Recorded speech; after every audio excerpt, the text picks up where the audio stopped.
Okay, guys. So I'm going to introduce everybody to the panel of our next debate, and we have Anthony Reid, who is a player with Teesside Lions and a community coach with the Teesside Lions. We have Charlie McKenna, who is now the under-16s Teesside Lions player, and also a developmental coach in the community programs. And we have a legend of Lions in Carlos Alemanno. So this is also known as Kaku. So Kaku is from Argentina. So what I want to do first of all is just give a little bit about yourselves. Charlie, if you can just give us a little introduction to yourself. I'm Charlie McKenna. I'm 13. I've been playing basketball for nearly 6 years.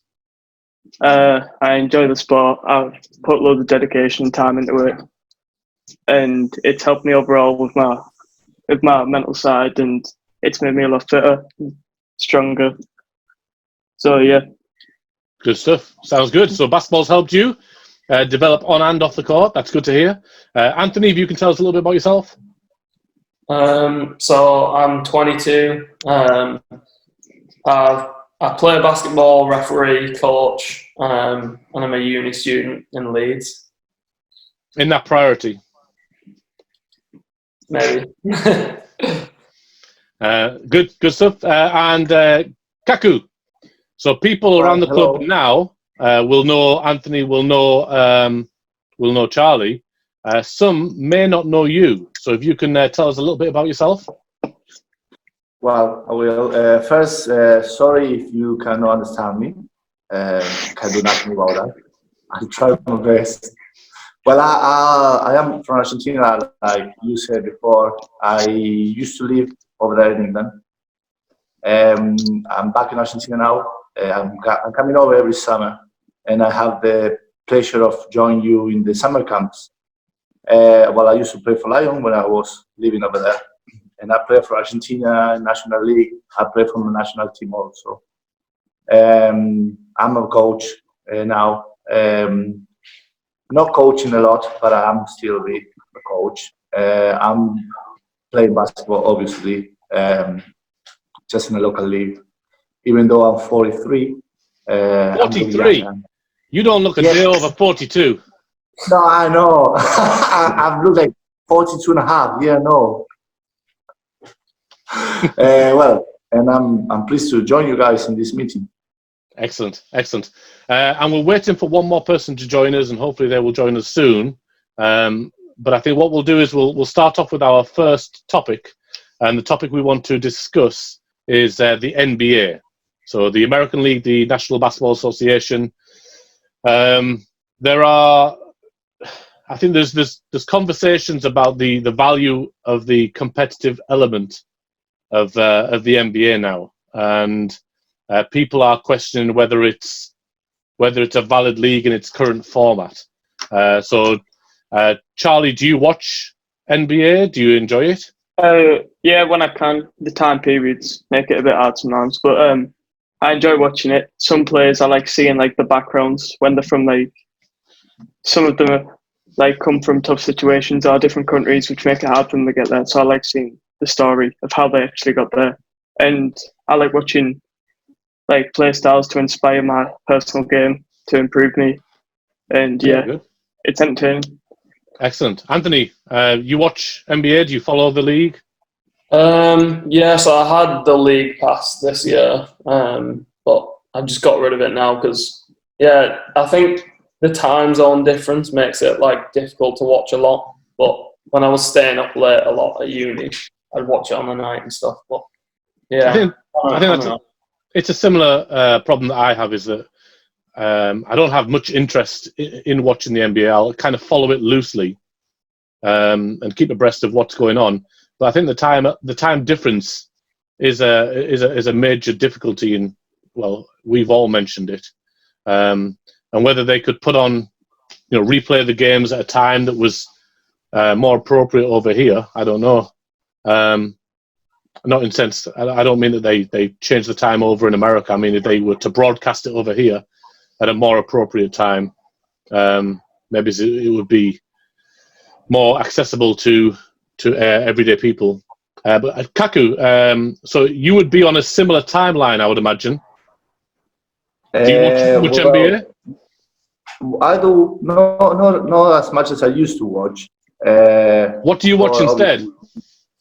I like to watch Argentinian league. I actually watch more Argentinian league or European league because obviously the NBA games here are a good time to watch. Like they usually shows the games at dinner time over here. Well, obviously I had to explain to people who doesn't know. Like in South America, we usually have tea at about 9 o'clock around those times because our shop usually goes 8:30 at night or 9, so people get back home and it's obviously having tea. That's why I say we get the games about 9 o'clock, 10 o'clock at night, so it's easier for people to watch them. But I'm watching less NBA, firstly because our team, usually we train from 9 o'clock until 11 o'clock at night. So I'm usually training. And like I said, also watch Argentinian basketball or European. European basketball usually is on the weekends and lunchtime. But I kind of lose a bit of interest in the NBA games. I think that's a common theme between all three of us. All four of us. All of us have said we watch less NBA or we don't watch the NBA. We loosely follow it, and not one person, be it young 13-year-old, young 22-year-old, James Thompson, young 32-year-old, Kaku, old 43-year-old. We've all said, we didn't say, I don't watch it live, but I watch it on catch-up. I follow this, I follow that. If there feels like there's a lack of interest to the extent that we would go out of our way to either catch up or watch it live. And I mean, that's part of the topic of this debate, really. I mean, I don't think any of you knew this topic before we came into the room today. So this hasn't been set up as if you like.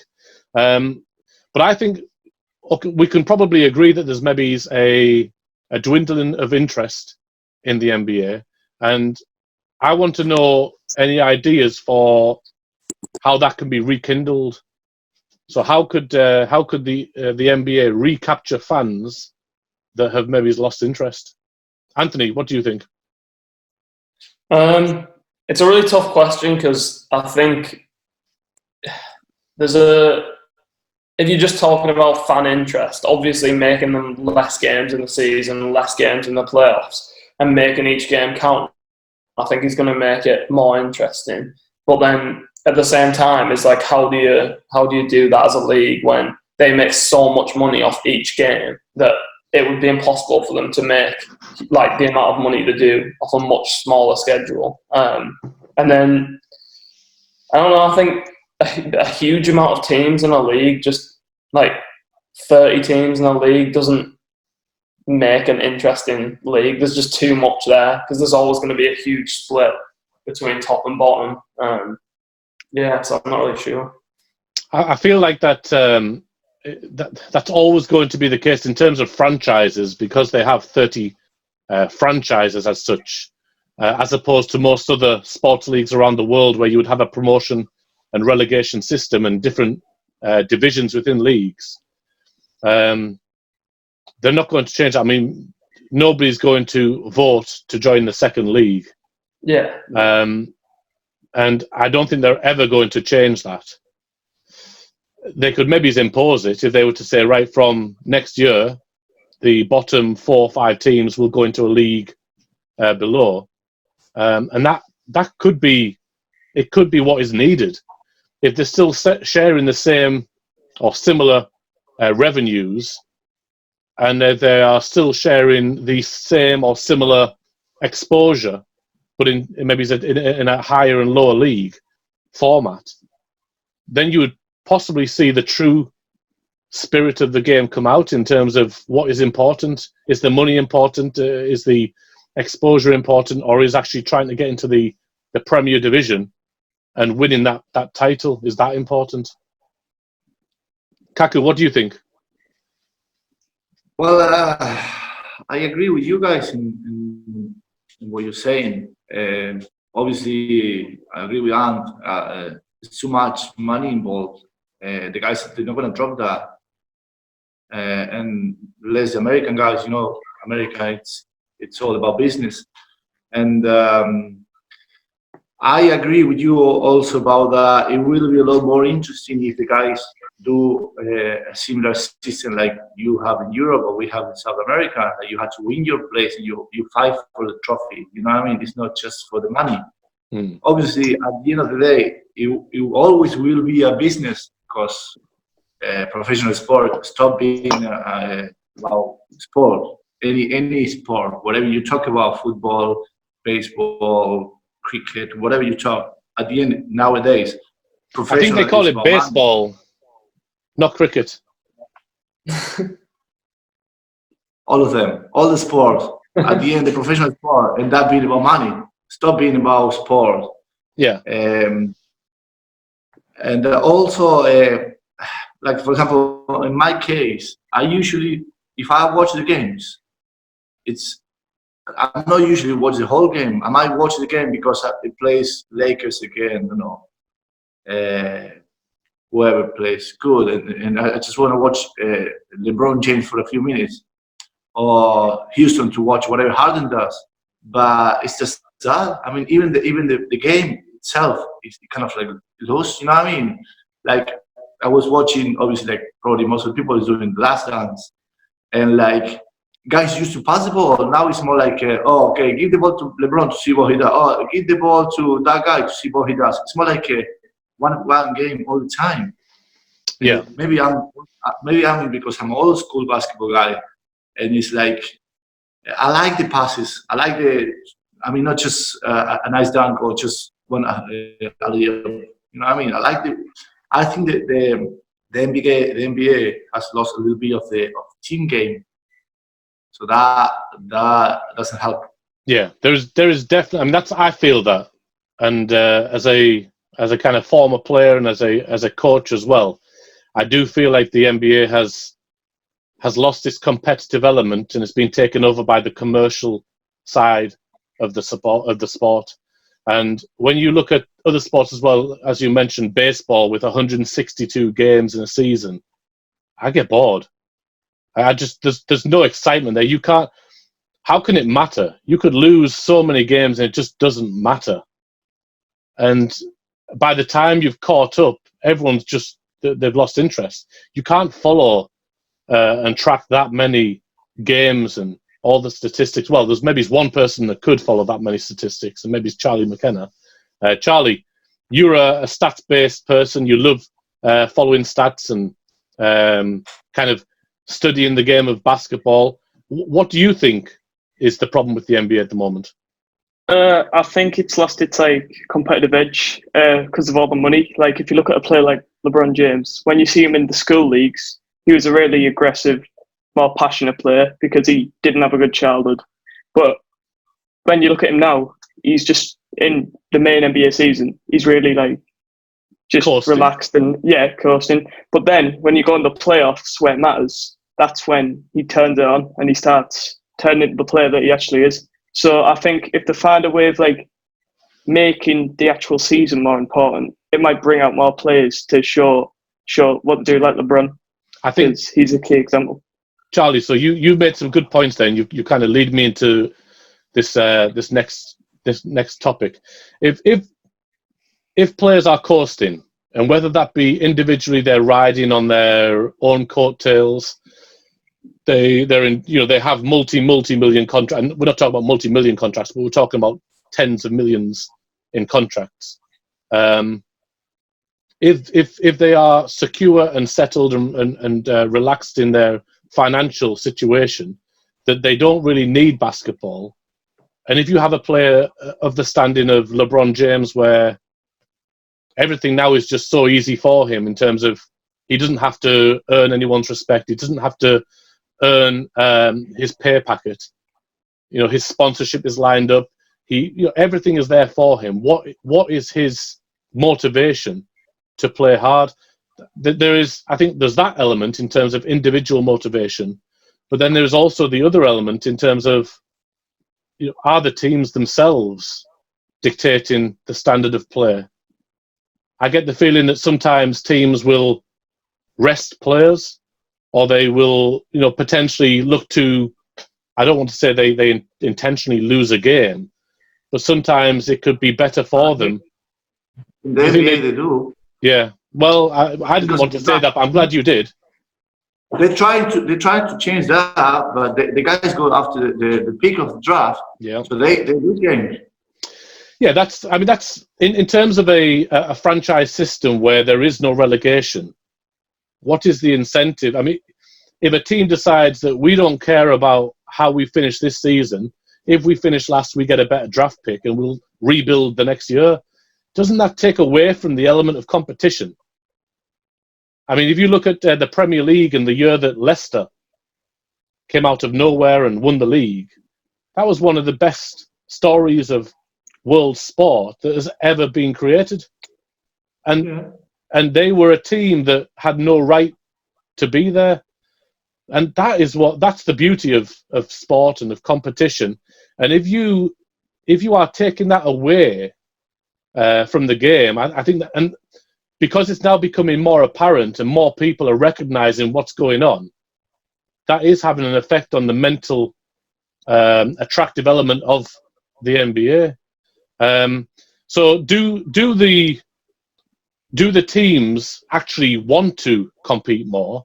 Do the players want to compete more?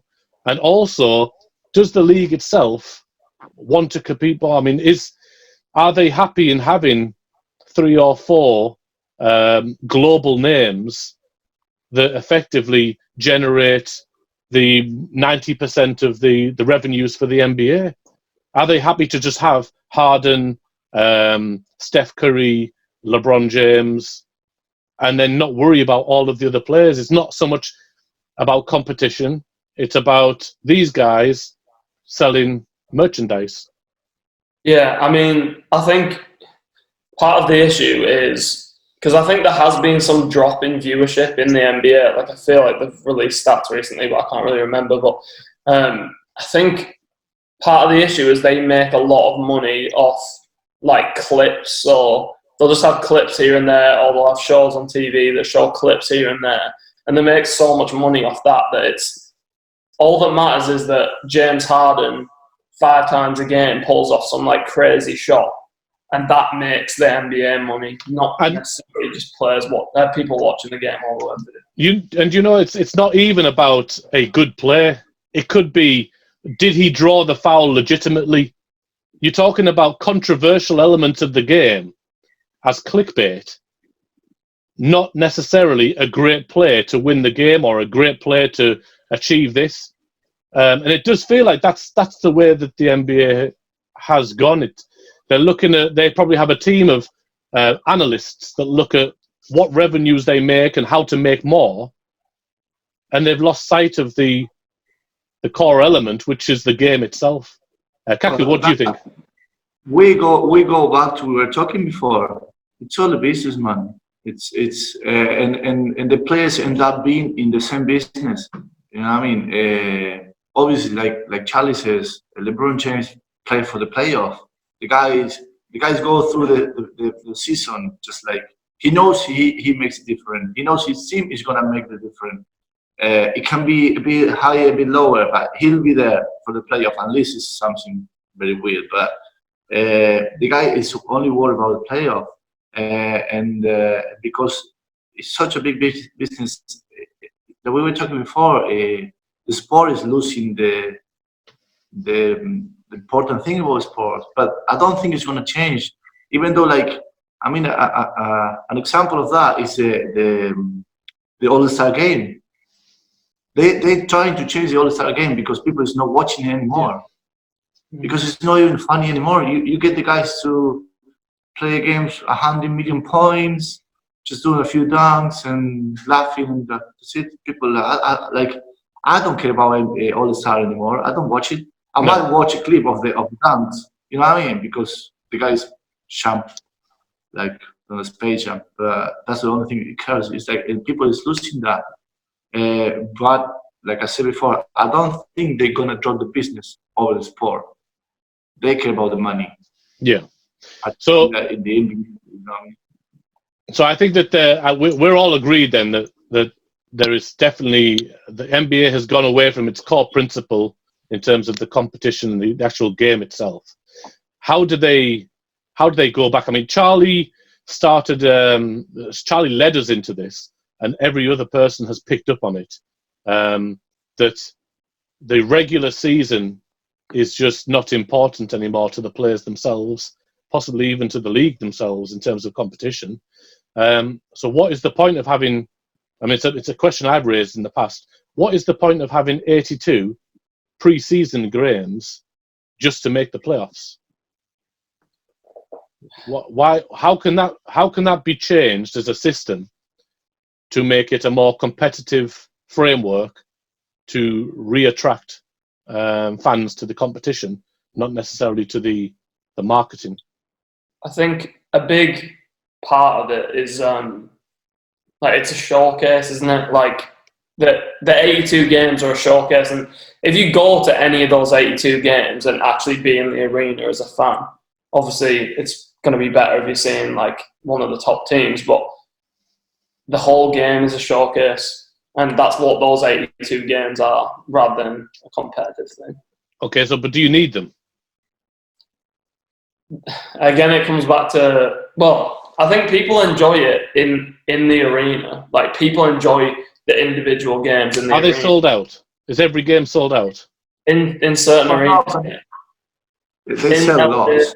New York, Brooklyn, those games are are sold out, yeah. But there's also a lot of other teams that aren't selling out. Yeah, but I think more of the half of the team are sold out. Okay. For different reasons, but they are like maybe the team is not very good, but they just buy the ticket to watch the other teams coming along. Yeah, possibly. I do feel that it's almost an event in terms of, right, Jordan is going to be playing, so I'll buy a ticket, or LeBron will be playing this Saturday, so I'll buy a ticket. But if I don't want to pick out one team, but if a team that's less favourable is coming along, I'll skip. The main source of income is obviously the TV revenue, and I believe Walt Disney is the main distributors. They produce they have the rights to the NBA, and I believe that they came out recently in recent years and said that it's becoming unsustainable. That the amount of money it's costing for them to have the rights to show the NBA games is just not feasible anymore. The bubble is about to burst. So that commercial element, if it drops away, is going to start dipping, I think, very soon. Especially when viewing figures are going down. Well, and this no, and I think this problem that we have in now, the COVID, it won't help with this. It'll push a change, I think. I don't think it's going to be the same after this, and not at least for a couple of years. Mm-hmm. It won't be an easy situation to come out from any franchise at any professional sport. Yeah. Well, I mean, one suggestion I have, and we've got 10 minutes left. One suggestion I have is that if the NBA was more of a similar to the Premier League, really, I think it would be good to have a promotion and relegation system. Agree. But I would like to see rather than the playoff championship being the ultimate goal, I'd like to see a league format where the league title is the ultimate goal, and you can have a separate trophy. You can have a separate, something maybe to replace the playoff trophy. So you have the Copa del Rey, you have the FA Cup. There's so many different cups around the world where they have massive significance. But if the NBA continue on its current path, I think it's just going to dip dramatically. And we're already seeing it. We're already feeling it. So if they had something that was to rekindle interest in the league and the competition itself, something where every single game mattered. I mean, in the Premier League, you could have the bottom team on its day beat the champions. It's so competitive, and that's what attracts everybody to it.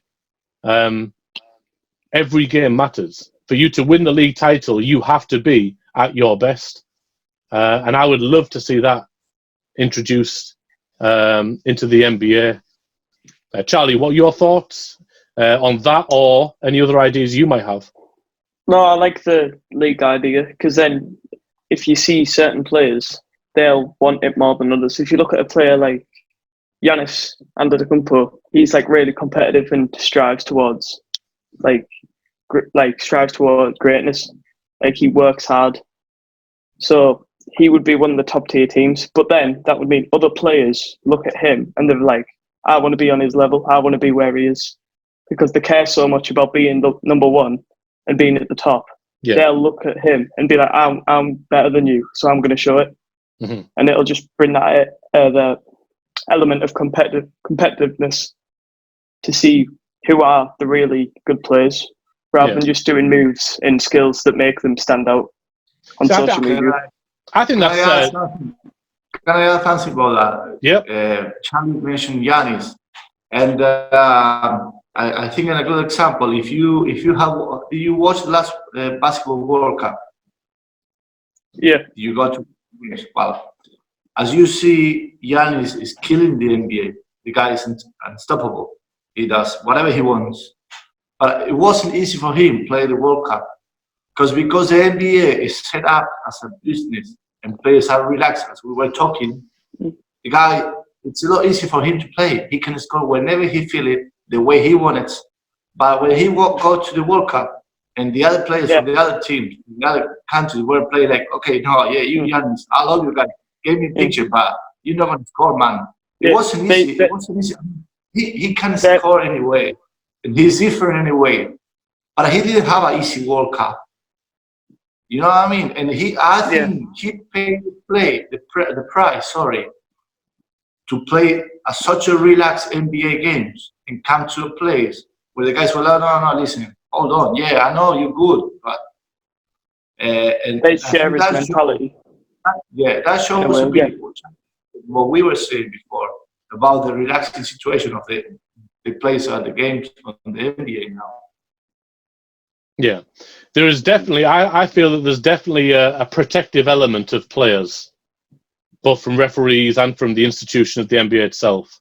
There's almost it seems like LeBron is being put on virtual ice throughout his late season. Don't do too much. We want an extra couple of years out of you because you are the big guy at the moment. So don't try too hard. Just make sure you get there or thereabouts. Yes. Yeah, and it's right. There's definitely a different, even 80s, 90s basketball in the NBA was completely different to what it is now. Jordan, Pippen, those guys, they had to win. The Bulls, the Pistons, everything, they had to win. Charlie mentioned about the players' competitive element in the league system, possibly encouraging players to be more competitive. But I want to see teams being more competitive as a team. Sorry, talking about what you were saying about the league protect. Obviously, every league protects the best players, like every league, because league need those guys to be watching or whatever. But if you were talking about years ago in the NBA, Jordan's time, Magic's time, those guys used to get killed by the other players, like really bad fouls and all that. You know what I mean? And there was no protection. I mean, if they could take it, they could take it. If not, sorry guys. You know what I mean? The league didn't protect them at all, and those guys came through anyway. And that situation made the games better because you saw that the guys were coming through the situation because they could and they did. That's you don't get to see that now. Mm-hmm. Anthony? I don't know whether you guys have heard, but there was some ideas going around the NBA that they were gonna like cut the games down a little bit, so there's not as many games, and then have like a mid-season tournament. And just building on that idea, I was thinking if they played the season in 2 halves, so like cut the games down and replace those games with a mid-season tournament, but to qualify for the tournament is the first half of the season, and then the second half of the season is essentially fresh, and you need to win those games to make the playoffs. You've then got teams that might lose out in the first half of the season, but then can actually compete to try and get in the playoffs for the second half of the season, which would essentially stop teams giving up. And then if your team didn't make the mid-season tournament, you've then got a bit of time to rest. So players like LeBron James, if they'd missed that, they wouldn't need to rest or be careful for the next half of the season because they have maybe like a month or 2 to like recoup a little bit. Yeah, I think that there's merit in definitely having. I don't know whether I would like a pause or a split season. I think if you're going to do that, Well, if you had the tournament in the middle of it, and to make it different from the playoffs, you could just have like instead of a series of games, just one game between each team that's going at each other. So you just like the worst team could win a game and the other team's out. So it's a much quicker tournament. That is like they're talking about this mid-season tournament. So is that similar to what the BBL do in terms of their BBL trophy? And they do it at the start, don't they? The BBL trophy at the start. Yeah, I think I'm not that familiar with it, but it's something like that. Yeah. I don't know. I mean, I like simplicity. If you have 20 teams in a league and those 20 teams are fighting and playing each other and they're trying to get up and down the league, you can have another competition alongside it, and it can be a knockout competition, so that it has some value, and teams have to play hard to progress. Every game matters. I think that as a system, it's fine. I don't know why we need to change it to make it different. We've got about a minute and 20 seconons. But So I agree with you. Like I agree with you with that system. Like the Argentina National League now, they did something like Anthony before. They split the season. Like they have like a couple month tournament with the championship. You know what I mean? And that being a Final Four. And after that, like the real league start. So like teams, what they do now? They play the first tournament with such amount of players. Like they don't care about the first tournament. They use that tournament to get ready for the second one. Yeah. So they like. So it's Kaku, still no good. You're saying that they're going to pick and choose what they prioritize in terms of how they play the game, and I think that's what you're doing. You're giving them the opportunity. Double-edged sword is that you win by playing good. If you don't play or you don't take it seriously, you get relegated. And I think we're pretty much all agreed that maybe that is the way that the NBA potentially could save itself. That is all we have time for. So, guys, thank you very much for joining in, and we will see you guys soon. Good to see you. Thank you.